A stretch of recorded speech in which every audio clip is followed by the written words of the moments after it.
Yo, so how did I end up going from this? Hey yo, what the fuck? To this? One enemy. And as y'all can probably tell from the title and thumbnail, a lot of it was thanks to WOOHOOJIN. I ended up going from iron to gold in one act. So for those of you stuck in iron, bronze, or silver, let me put you onto the game and get you to gold ASAP. So Valorant is actually the first shooter game I've ever played. I didn't play any Fortnite. I've never touched a Call of Duty.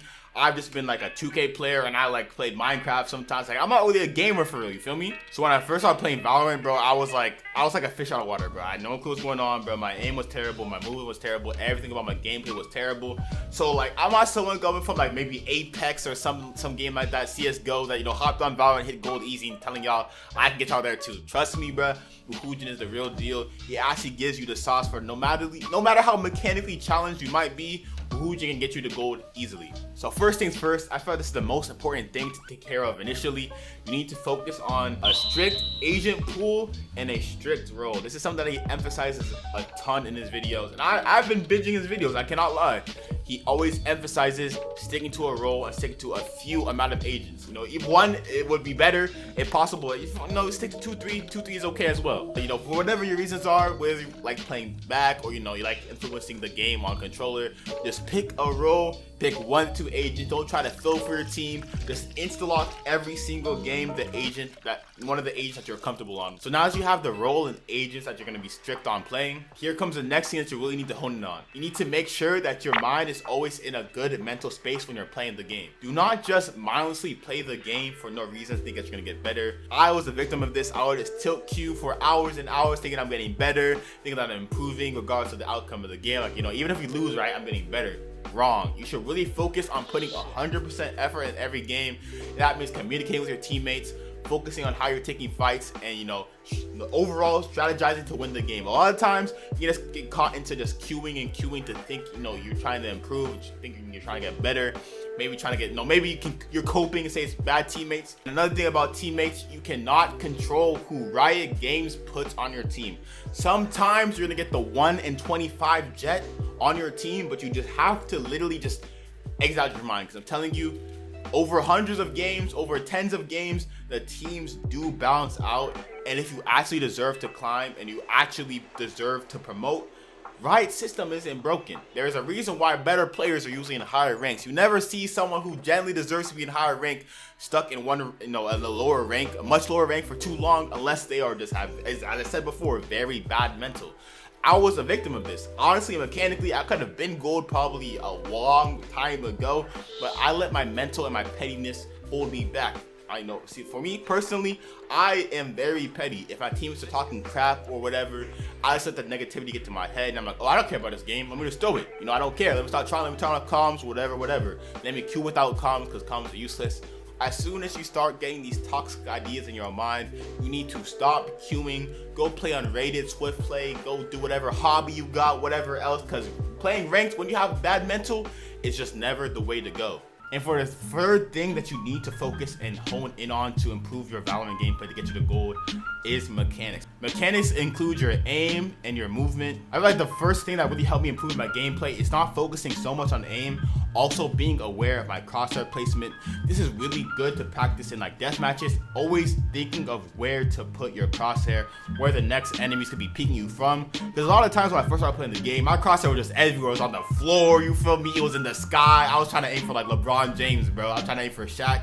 You know, my crosshair was just all over the place. So once I really just started focusing on, okay, where could the enemies be, I started hitting way more headshots. Like, it was a huge improvement. And now when it comes to aim, I feel like you just need to have a specific way of how you aim train that you can consistently do for most days. Some people are able to aim train for 1 to 2 hours a day. Me personally, I can't do that. Some people just don't have the time.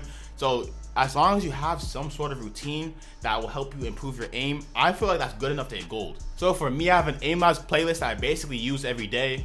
And on top of that, I grinded a lot of death matches. There was like a couple days where I literally only played DM. It is always good to try to have a 1-to-1 ratio between your ranked games and your death matches. So after you finish maybe a ranked game, go straight into a death match, or you can play the death matches before you actually play the game. You gotta set up in a way that's most comfortable for you. And I feel like the biggest thing that helped me really make a huge leap was learning how to strafe in Valorant, learning how to fight without just standing still.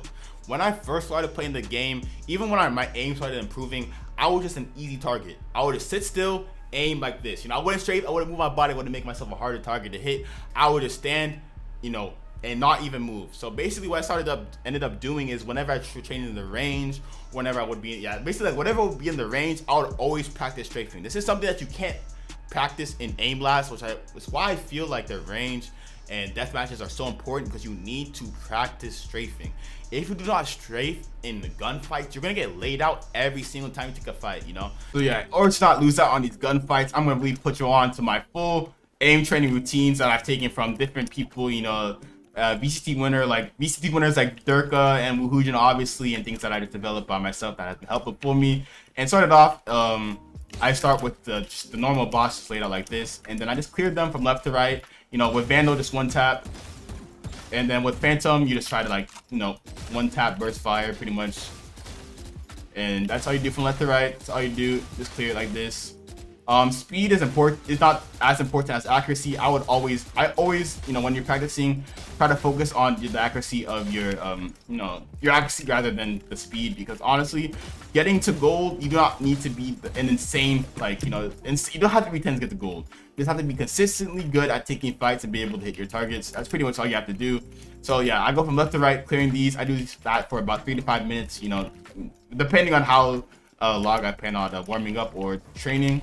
And then next up, what I end up doing is, this is a technique that I learned from WOOHOOJIN. It basically helps you like with strafing and whatnot. So you start, you go on easy mode and you start it here. And so the first way through, you want to over aim and strafe back. So you want to over aim, strafe back, over aim, strafe back. Want to over aim, strafe back, just like this, strafe back, over aim to right, strafe left.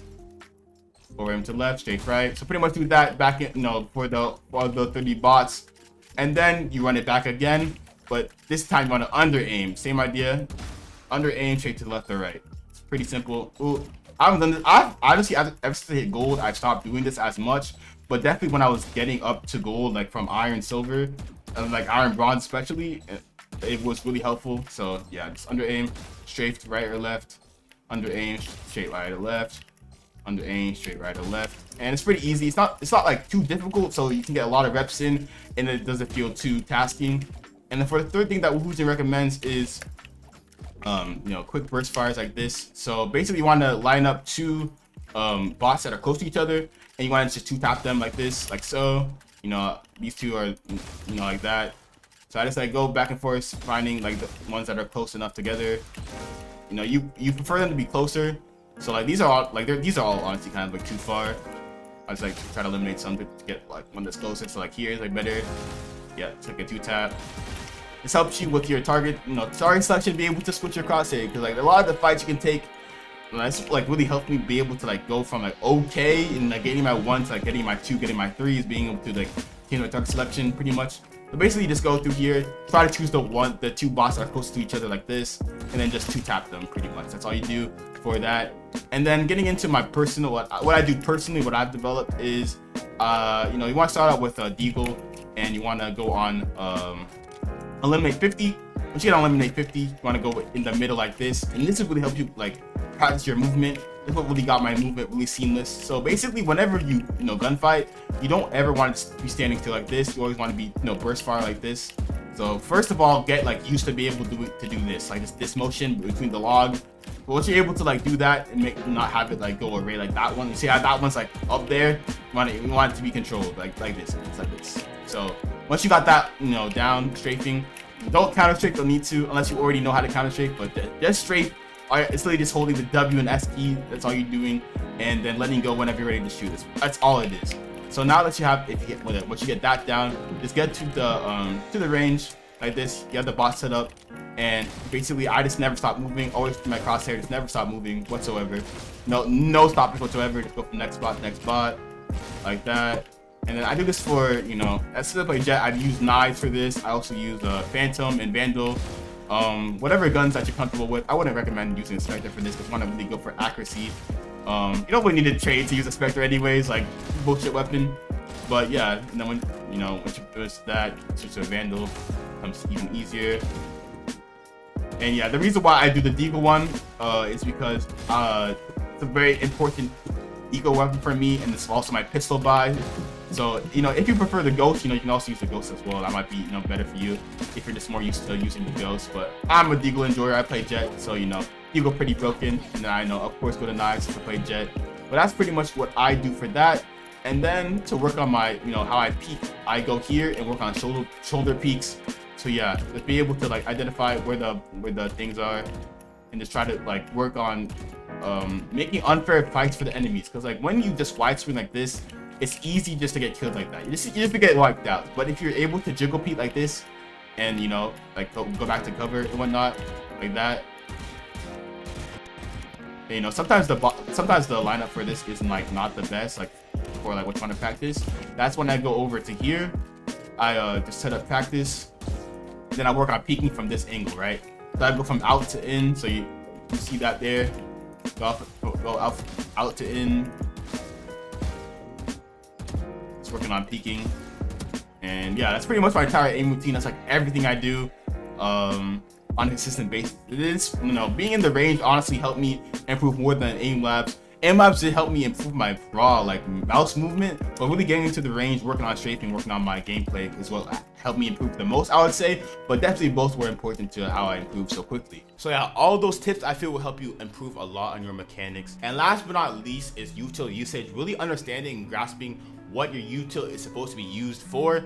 And one of the greatest ways to do this and understand this ties into my next point, and it is VOD reviewing. VOD reviewing is very important, and it's also very important that don't only VOD review your own games, but also VOD review games of other players that are higher ranked than you. So for me personally, I was watching some duelist Twitch streamers, and it has helped me grow as a player so much more. I have a way better idea of how I should actually be executing on the sites, how I should be holding angles on defense or offense, how I should be using my utility to create more space for my team. There's just so many things and techniques that you can pick up just by watching someone else play that you will not pick up just by, you know, grinding games over and over again. There's so many techs that I've learned that I would have never ever learned even if I played 3,000 games. So VOD reviewing is really invaluable, and also VOD reviewing your own games is extremely important because you can kind of see the mistakes you make. There's been games that's gone by where I feel like I played perfectly. I might have even dropped like 20-30 kills. I felt like I played amazing, felt so good about myself, and then I watched my own gameplay back and I'm like, wow, I'm a bot. Like, even though I'm getting these kills, there's so many things I could be doing better in terms of, you know, communication and utility. And that leads me to my last point, is that comms and strategy are so underrated. They are so underrated, and you need, unfortunately, Valorant is a team game, okay? Valorant is a team game, and by not communicating with your teammates and by not strategizing, you're completely throwing away so many win conditions for yourself.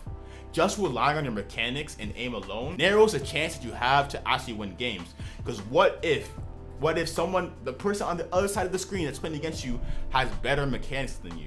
But if you're able to communicate and strategize better and work as a team, you will beat that player. Every time that I installed Reyna, turned off comms, and just focused on getting kills, it always resulted in me actually getting less kills. Because by not communicating with your team, you're going to take high-risk gunfights with less information, which is going to result in you and your teammates getting less kills and result in you guys winning less rounds, while also resulting in you getting more tilted, which is never the answer. And last but not least, I feel what is very important is having confidence. No matter what the scoreboard says, having the same swag, you feel me? Having the same ego, the same sauce, the same juice as when you enter the game is very important. Do not have a results-based mindset. Go into the game, you might have expectations, but understand that things can go wrong. You can have an off game, but if you're always every round focusing on impacting, you can start off slow. You can start off maybe 2-12. 1-10, and you can end up having some high impact rounds that actually can carry your team to victory. Never ever give up. Always have a winning mentality, because as soon as you let go of that winning mentality, it's gonna become easier and easier to accept losing. And you might already be at that point if you're hard stuck currently. If you're currently hard stuck and have a loser's mentality, you have to just think in a growth mindset of always thinking, what can I do better? Because if you always are thinking of what you can adjust and what you can do better, you're gonna get better. It's really just that simple. It sounds stupid, but it's really that simple. And obviously, don't rush your progress. Things take time. Don't expect that you're gonna listen to these tips, do aim training for even a week, and it's gonna seem lots of improvement. It might take a few weeks, might even a month. For me, it took like almost 3 months to get used to this game. But as long as you have a consistent goal of growth in mind, you will climb 100%. But it's been your boy, The Prince, your favorite African on YouTube. And I'm out, y'all. Peace.